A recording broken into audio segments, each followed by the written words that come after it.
Big pass Tamil season 8 ஓட grand finale ஆரம்பிச்சு ஓடிக்கிட்டு இருக்குங்க. ஸோ லைவ்ல ஓடிக்கிட்டு இருக்கு. இப்ப ஜாக்லினோட ஸ்பெஷல் என்ட்ரி நடந்து முடிஞ்சிடுச்சு.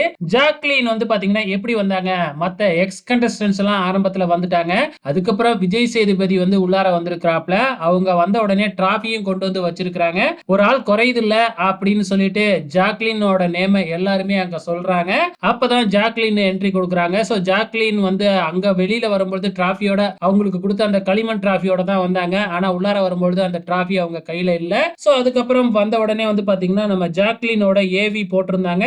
சோ ஏவி ரொம்ப நேரம்லாம் போடலைங்க. சோ மேபி கட் பண்ணிருப்பாங்கன்னு நினைக்கிறேன். சோ லைவ்ல பார்த்திருந்தா தான் வந்து பாத்தீங்கன்னா ஃபுல்லா பார்த்திருப்பாங்க. சோ கொஞ்சம் தான் போட்டிருந்தாங்க அப்படிங்கிறது நல்லாவே தெரியுது. இருந்தாலும் ஏவி ரொம்பவுமே சூப்பரா இருந்துச்சு. ஏன்னா ஜாக்லினோட ஏவி அப்படிங்கிறது அவங்க பிக் பாஸ் வீட்டுக்குள்ள பண்ணுனதை தானே போட்டிருப்பாங்க. அவங்க தான் சூப்பராவே பண்ணியிருந்தாங்க இல்லையா? அதனால ரொம்பவுமே சூப்பரா இருந்துச்சு. சோ அதுக்கப்புறம் விஜய் சேதுபதி, ஜாக்லின் இவங்களோட உரையாடல் ரொம்பவுமே சூப்பரா இருந்துச்சு. நீங்க போகும்பொழுது நான் வந்து ஒரு மிடில் கிளாஸ் பெஞ்ச் மாதிரி தான் உள்ளார போறேன் அப்படின்னு சொல்லிட்டு போயிருந்தாங்க. ஆனா இப்ப வந்து பாத்தீங்கன்னா நீங்க ஃபர்ஸ்ட் கிளாஸ் பெஞ்சு கூட இல்லைங்க, அதுக்கும் மேல அப்படிங்கிற மாதிரி விஜய் சேதுபதி வந்து ஜாக்லினை பாராட்டி இருந்தாங்க. அது மட்டும் இல்ல, ஜாக்லினோட அந்த தன்னம்பிக்கை அந்த லாஸ்ட்ல வந்து பாத்தீங்கன்னா நான் ஓடுறேன்னு முடிவு எடுத்த பத்தியா, அது நானா இருந்தா கண்டிப்பா எடுத்திருக்கவே மாட்டேன்.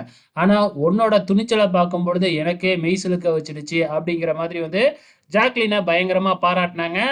ஆடியன்ஸ் வந்து பயங்கரமா கிளாப்ஸ் பண்ணாங்க. ஸோ கிராண்ட் ஃபினாலேவுல பெரும்பாலான பேர் ஸ்பான்சர் அதாவது விளம்பரதாரர்கள் தான் இருந்திருப்பாங்க. ஆடியன்ஸ் வந்து ரொம்பவுமே கம்மியான பேர் தான் இருந்திருப்பாங்க. இருந்தாலும் வந்து பார்த்தீங்கன்னா, கைத்தட்டல் பயங்கரமா இருந்துச்சு. ஸோ இதுதாங்க இப்ப நடந்து முடிஞ்சிருக்கு. ஸோ வெயிட் பண்ணி பார்க்கலாம். இன்னும் போக போக என்னலாம் நடக்க போகுதுன்னு.